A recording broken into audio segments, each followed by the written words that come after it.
Kalau ngomongin HP Samsung kelas mid-range sekarang, Samsung Galaxy A57 5G jadi salah satu HP yang paling banyak dilirik. Karena di atas kertas, HP ini memang terlihat menarik. Desain premium, layar bagus, kamera stabil, dan software yang terkenal nyaman.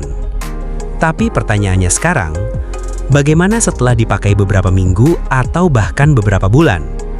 Apakah Samsung Galaxy A57 5G masih seenak itu? Atau justru mulai terasa kekurangannya?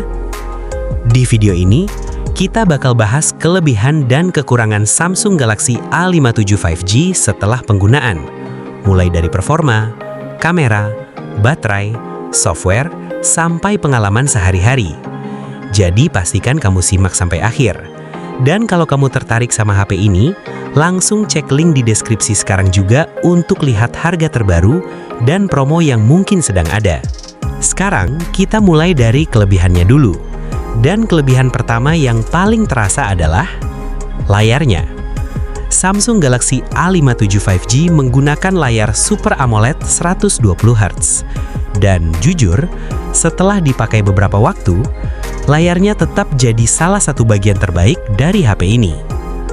Warna terlihat hidup, hitam pekat, scrolling smooth, dan nyaman di mata.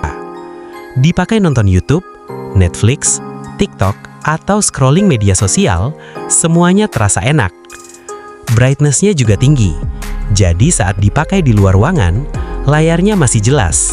Dan khas Samsung, kualitas panelnya memang terasa premium. Kelebihan kedua, desain dan build quality. Samsung Galaxy A57 5G punya desain yang simple tapi elegan. Tidak terlalu ramai, tapi justru itu yang bikin terlihat mahal. Setelah dipakai beberapa waktu, bodinya masih terasa solid dan nyaman digenggam.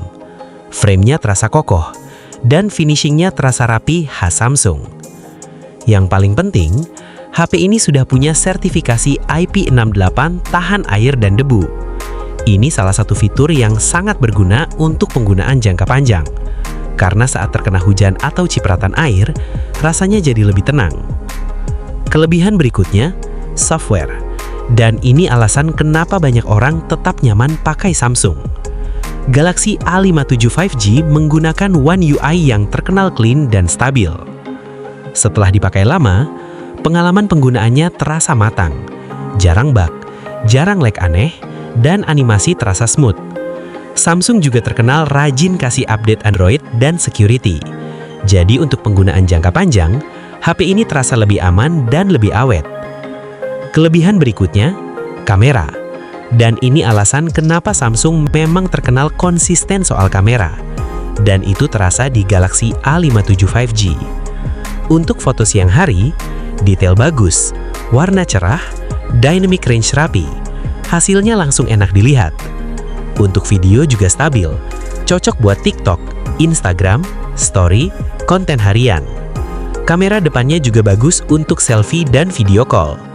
Warna kulit terlihat natural, dan hasil videonya cukup nyaman untuk konten creator casual. Sekarang kita masuk ke performa. Samsung Galaxy A57 5G menggunakan prosesor Exynos 16800 fabrikasi 4Mi. Untuk penggunaan sehari-hari, performanya sebenarnya cukup nyaman.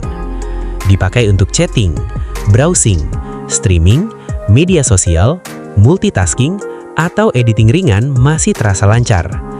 Dan yang paling penting, setelah dipakai lama, performanya masih cukup stabil.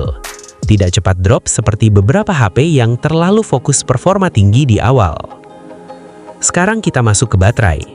Samsung Galaxy A57 5G menggunakan baterai 5000 mAh.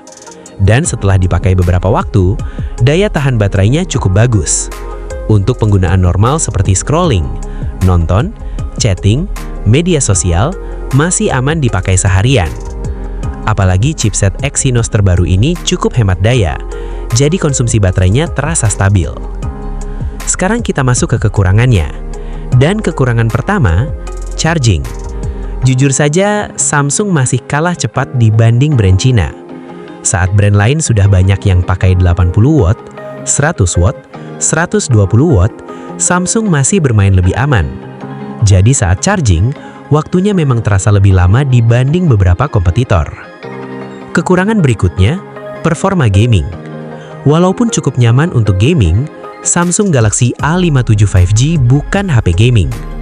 Untuk game berat seperti Genshin Impact, Wuthering Waves, atau PUBG setting tinggi, kadang performanya tidak seagresif Poco atau Infinix. Jadi kalau kamu gamer berat, mungkin ada pilihan lain yang lebih menarik. Kekurangan berikutnya, harga Samsung biasanya sedikit lebih mahal dibanding spesifikasi yang ditawarkan. Ini memang sudah jadi karakter Samsung, karena yang dijual bukan cuma spesifikasi, tapi pengalaman penggunaan dan brand value. Ada juga beberapa user yang merasa bezel Samsung masih sedikit tebal dibanding kompetitor modern, walaupun sebenarnya tidak terlalu mengganggu saat dipakai harian. Sekarang kita bahas pengalaman penggunaan setelah beberapa bulan. Dan jujur, Galaxy A57 5G memang bukan HP yang bikin wow karena angka spesifikasi, tapi HP yang terasa nyaman dipakai setiap hari. Semua terasa stabil, software nyaman, kamera konsisten, layar bagus, dan pengalaman penggunaannya terasa matang. Ini tipe HP yang mungkin tidak paling kencang, tapi bikin penggunanya betah. Kalau kamu tipe orang yang lebih suka HP minim masalah, nyaman dipakai lama, software clean, kamera bagus, dan build quality premium, Samsung Galaxy A57 5G masih sangat worth it. Tapi kalau kamu lebih fokus ke gaming ekstrim, charging super cepat, atau spesifikasi paling tinggi di harga yang sama, mungkin masih ada pilihan lain yang lebih menarik. Kesimpulan paling jujur setelah penggunaan, Samsung Galaxy A57 5G bukan HP paling brutal performanya, tapi salah satu HP mid-range paling nyaman untuk dipakai jangka panjang, karena hampir semua bagiannya terasa matang dan stabil. Dan kalau kamu mau cek harga terbaru Samsung Galaxy A57 5G, langsung cek link di deskripsi sekarang juga sebelum promonya berubah. Kalau kamu suka konten seperti ini, jangan lupa subscribe, like, dan share, supaya kamu tidak ketinggalan pembahasan gadget terbaik berikutnya.